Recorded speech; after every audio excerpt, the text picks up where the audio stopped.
ప్రతి ఉదయం నిన్ను తలచి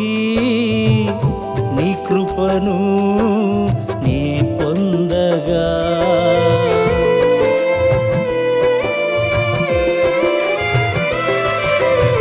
ప్రతి ఉదయం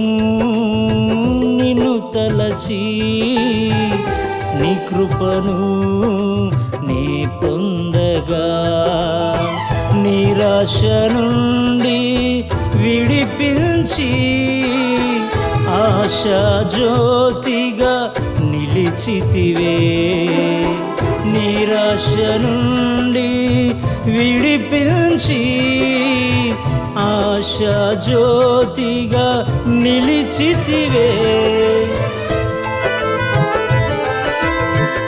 ఎలా మరచుదును నీ ప్రేమను ఎలా మరచుదును నీ త్యాగము